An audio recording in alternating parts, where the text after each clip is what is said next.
The Minotaur Field Manual is here, so we're going to talk about the biggest winners and the losers from this update. If you're not familiar with what this is, then you can check it out on Warhammercommunity in the link in the description below. This is basically points updates for all your favourite factions. So we're going to have a look at some of the factions that really benefited from this and some of them that sadly didn't. So we're going to pick 3 from each. Yep. So George, let's start off with the losers. So let's talk about Necrons. Yes. This is a weird one, right? Yeah, Necrons, the kings of some of the top tables. So Necrons, like you said, is a weird one because we have to actually look at this from the point of view of, in my opinion, one list getting hit. There are 2 big bads of the Necron faction in the current competitive state of 40k. The first one being the Canoptic Court. This is actually the one I didn't think got hit very much. Agreed. So main things for that, the Technomancers went up slightly. The Wraith bricks actually didn't get changed at all, and I believe the Doomstalker went up a bit, was it? No, the Doomstalker is one of those that we could look at dropping from the Canoptic Court in replacement for what's been added to the list. Okay, so that works then, and then also the Catans have gone up, which is going to affect both lists. But overall, it hasn't been hit as much as the Hypercrypt Legion. So Hypercrypt Legion got hit quite significantly in the form of the Monolith, the Void Dragon, the Nightbringer, and another lot of mission-playing units that we were seeing in that army. As a sort of person speaking from personal experience in my competitive games of 40k, I want to say I've probably played Necrons about 7 or 8 times. 7 or 6 of those experiences have been versus Hypercrypt Legion, and only 1 has been versus Canoptic Court. Yes. I think Canoptic Court is a very powerful version of Necrons, and in my opinion, more powerful than Hypercrypt. I think we're now at the stage of Hypercrypt in the current game where either enough people have enough units to be able to screen it all out, or also just know enough about it. Yeah, it's not one of those armies that's new to the scene, no one knows how to deal with it. There's also armies like Grey Knights that have the similar sort of interaction. Yeah. But the big thing here is the big bad unit in the Canoptic Court hasn't really been touched, like you said. The Wraiths themselves never went up. The characters that are attached to them, and the Technomancer has gone up. But is 20 points on a character that's leading the unit really going to mean that when you look at your list overall, do I now drop this brick? Are these one of these 3 bricks? Yeah. No. Like we just said, you drop a Doomstalker or something else. So the obnoxious part of the army is still there. Yeah. And that's probably the thing that they wanted to hit would have been the Wraiths. Yeah. And like you said, the Hypercrypt, probably definitely the more fun to play against. Yeah. Was the one that got hurt the most. Yeah, I think that's probably, though, due to popularity. Yes. If you look at the Hypercrypt Legion, because also you've got to remember, Necrons actually didn't get affected by any of the previous balance data state changes. This is probably overdue, right? But like I said, if out of all my competitive games, I've only played once against Canoptic Court and the rest of my games versus Hypercrypt, it's probably showing the popularity of Hypercrypt. Agreed. As a general player base. But I do think Necrons now, at least competitively speaking, you're probably going to see a bit more of a pivot towards Canoptic Court. I think Canoptic Court will give you now less things you have to worry about changing in your list. The only thing you may have to go out is buy more Wraiths. Yes. Which I guess, depending on if you like the models or not, is not going to be a downside for you. Yeah, true. But I do think overall we have to consider them a loser here. Yeah, they did lose a lot. As a wargamer, you're going to know how important dice are to the game. You're going to know the memories that they create, whether they're good, the bad, the 6s, the 1s. The most important thing is having quality memories with your friends. And it goes even further when you've got dice that match the theme of your army. Whether you play Ultramarines, Necrons, Orcs, Chaos Marines, it really doesn't matter. And the dice are a massive aspect of that. And it's my pleasure to announce our sponsor, the Baron of Dice. Check out the link in our description or go to www.baronofdice.com. But another loser, Blood Angels. Death taxes and George getting me to speak about Blood Angels in the members video. Yeah. I'm going to let you take this away, George. You are the expert on Blood Angels, so tell me why they are one of the big losers. So Blood Angels probably got hit one of the hardest in this change. The Death Company, which everyone's taken, has seen an increase on around 20 points per unit. Now, usually you've probably seen around 2 to 3 units in each army. And I don't think, we obviously don't want to be seeing Death Company spam. That's not how the Blood Angels army should operate. No, Jake. We don't. Death Company are not a thematic thing where you have your whole army as Death Company. It should just be an enhancement unit to the army. They are the best unit in the index. There's no other unit like Sanguinary Guard did go down, but are they now an option over Death Company, even with the increases? No. The Death Company still have better rules. They're still cheaper. They have better weapon options. They literally do everything but better. And I think, unfortunately, they're now paying for the sins of that. And what we probably wanted was rules changes rather than points changes. I don't think the Death Company needed to go up. Lamarty's definitely didn't need to go up. He was 110 points already. So 120 points for this character is a ludicrous amount of points. He does give you a very powerful buff, but I sort of get the sentiment you're saying is that, you know, like, again, it's very similar to the Wraiths, I think, is that this is actually how they should have handled Wraiths, is by bringing both of the things up. Whereas instead, what they've done with Death Company, and then maybe like, and then with Death Company, they could have just brought Death Company up and left Lamarty's alone. Agreed. Whereas now we've entered this weird vacuum of like, actually both the things have gone up, which means that now they both have lost. Well, like, my list went up 50 points. Yeah. Did Blood Angels need to go up that much? Were they seeing top levels of competitive play and being a bully army? You were seeing them, I believe it was Manchester, where there was a lot of Blood Angels on There top was a lot of tables. Blood Angels on top tables. However, since that moment, you haven't seen a lot of them have that same effect, because I think a lot of people decided to pivot into things like the Adeptus Sororitas and Guard. Yeah, so I think realistically, a lot of the changes, the negative changes to the faction probably were not needed. And there were other things that probably could have been done more, like Mephiston should have gone down more to make him more viable, because he's still not viable at the points he is.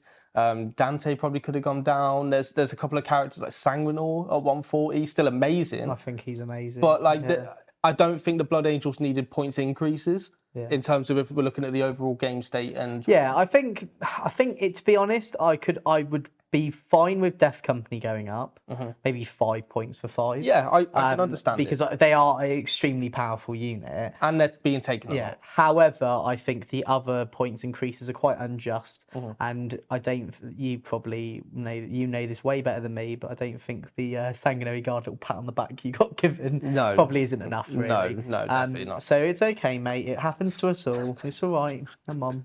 It's okay. Let's talk about another loser to get your mind off it. Yeah, please, And this is actually going to be Chaos Demons. So Yes. the thing with Chaos Demons that makes them a loser is the fact that when you go to their PDF, and I encourage everyone to do that now, while I'm talking, go into that tab or pause the video and have a look at it. You'll notice there's no red or green there. No. Which means there's been no changes at all. And that, in my opinion, makes them a big loser. They were an army that I think were dominating the mid-tables quite handedly. They're a very good finesse army. If you've got a good player on them, they can definitely hit the top tables. The issue being, though, the moment they hit those top factions, they start falling down a bit, because either they're fast enough to get within Bellacor's aura, they can cut the angles easy enough, or they just have the raw firepower to be able to deal with the big monsters. You could argue maybe there's a rules change that needs to happen here. But if we were to look at it just from this balanced data slate, I was very shocked to not see some of the monsters even go down slightly. Even if we're just talking 10 points, maybe even 15 in some cases. And then even some of the little ones, like, they are still super cheap, but they don't do a lot. Like, they can be cheap all you want, but they don't do loads. Maybe that is just a rules thing that needs to be done here. So that's why I'm saying they're a loser, right? Yeah. So I think they are definitely one of the biggest losers there. And I do, after speaking to a few, friends who do play Demons, they are sort of in that same boat. However, though, having no changes at all necessarily doesn't always mean a bad thing. But I think for Demons, in this case, it does. Yeah, they probably deserved a few tweaks here and there. I think it's worth mentioning, just another honourable mention, Tyranids. I think they did have a lot of points decreases, but it's similar to what you was mentioning with Demons. They probably need rules changes. So that's why we're not classing them as a loser in this. They're not a big loser, because let's look at it. They have gone down in points. The downside of that, though, is that we're not seeing any rules changing, because we're not due a rules change yet. Exactly. And then, as another honourable mention, so that was our first honourable mention being Tyranids. Second one I'm going to talk about is Imperial Knights and Chaos Knights. For the exact same reason as Demons, really, but I just think for them it's not as big of a deal. So in terms of Chaos Knights, none of their units went up. Which is probably great, because it means that War Dog spam hasn't changed, which was quite a good list. but it isn't a great list. And that's why we have to look at it as a downside, is that they didn't get any changes at all. No, it's like one of the mid-table bullies, isn't it? Yeah, they're a gatekeeper army. Yeah. They're an army that will be bullying the mid-tables, but not necessarily winning their events. And then Imperial Knights, I think, sit in the same boat. They actually got hit slightly harder indirectly because the Catalyst Assassin and Henchman went up. So because of that, units that were being used in their army, they're now going to have to jiggle things about. And sadly, Knights don't have the luxury of just being able to sort of drop a, half a unit or whatever. No, this is the thing with Knights, is you're only running like 7 models anyway. Yeah. So now where do you drop a model? Like, you can't drop a unit because you drop it a whole... Well, what's going to happen is you're going to have to drop a henchman, a hell henchman unit, which then means then your points will skew and it's just going to be a bad time all round. So those are the losers. Now let's have a look at the winners. The hotter the forge, the finer the blade.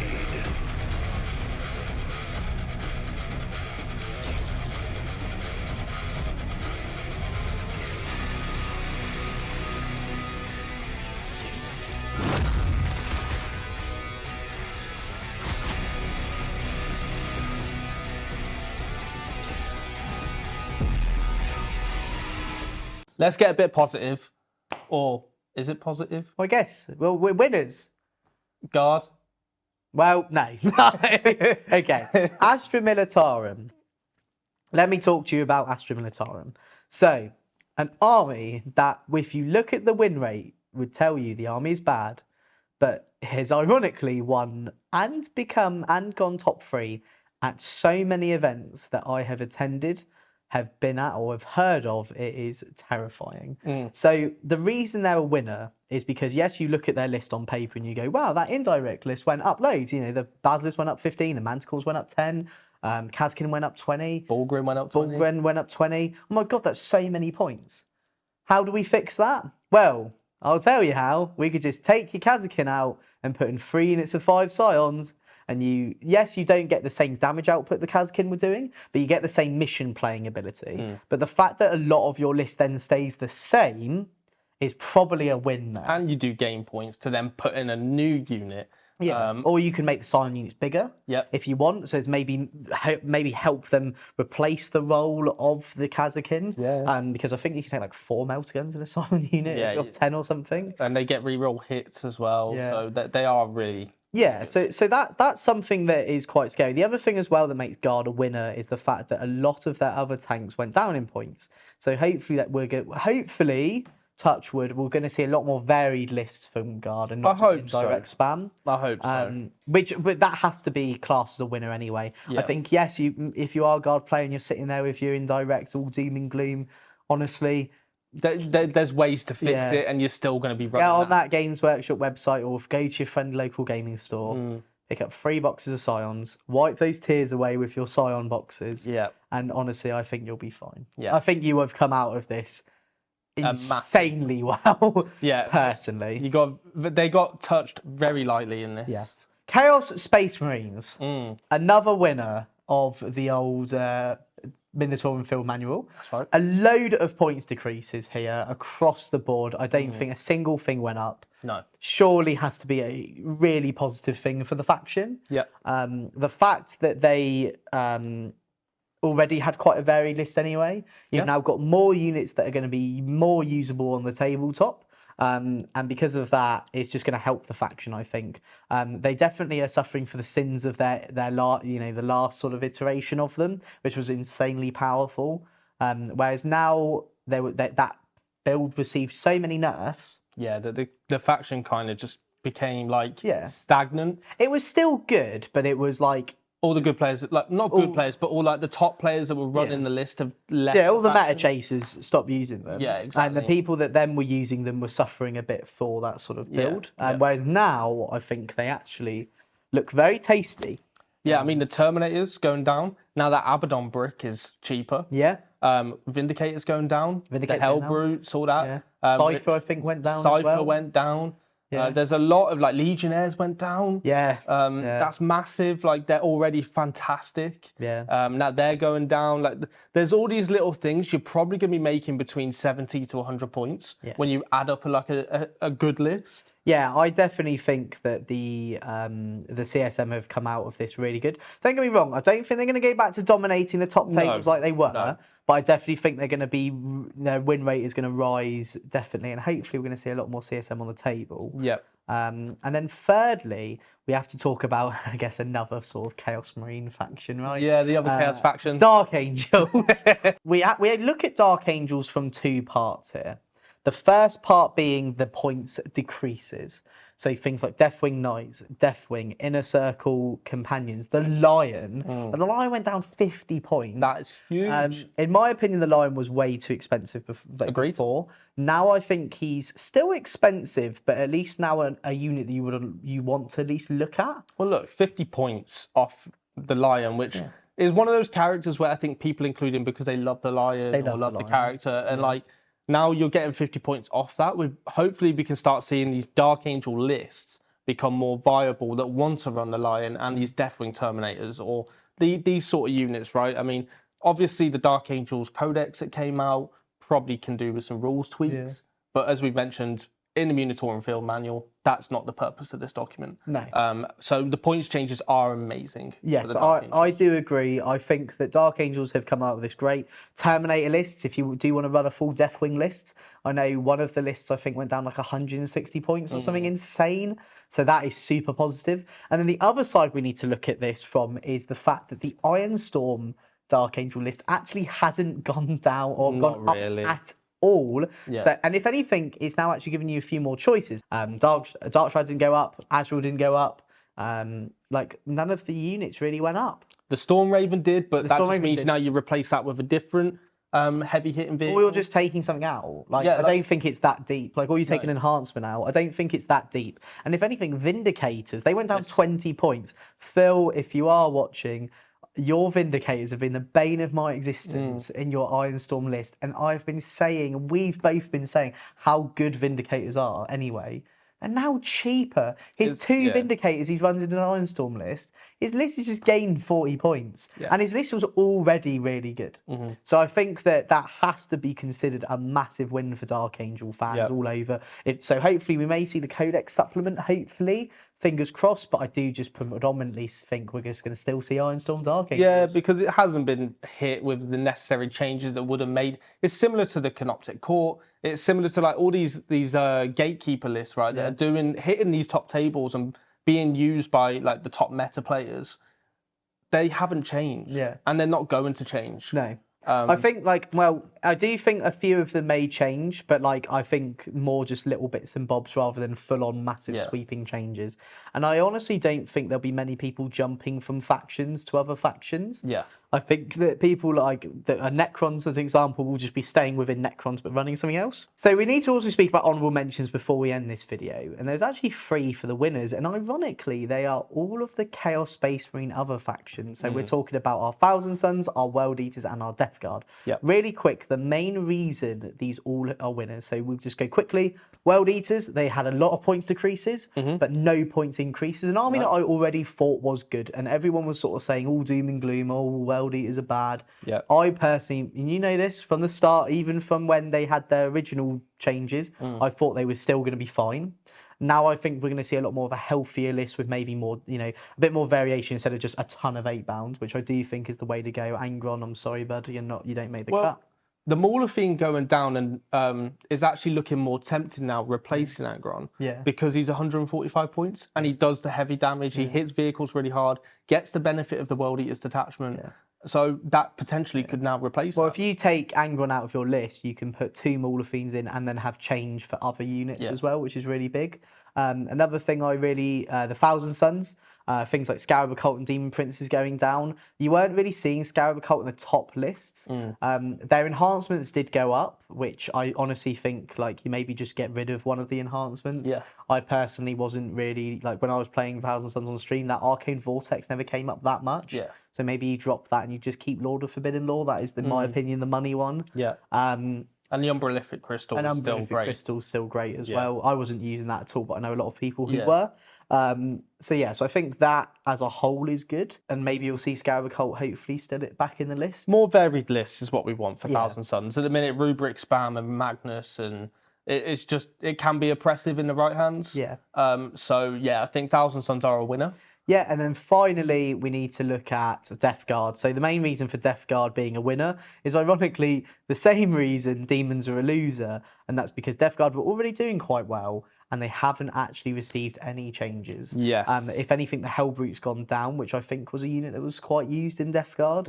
But ultimately, Death Guard, you know, your army rule is fantastic, your auras are fantastic, and all your units are good. I was at least expecting maybe Predators or like Predators, Plague Marines, and Plague Burst Crawlers. They're the three that I would have seen going up. Typhus as well. Oh, and sorry, and Typhus. And the fact none of them did is, I think, actually you've got off slightly quite well there. Yeah. So again, they have to be an honourable mention because I don't think they're as big of a winner as something like Dark Angels, who really did suffer from their index. That's it. So guys, I do hope you've enjoyed the video. If you have, make sure you leave a like and also comment what you think are winners and losers for your factions. Maybe if your faction's been affected, let us know, for positive or negative, or if you disagree with us, also let us know, and we'll see you in another video very soon.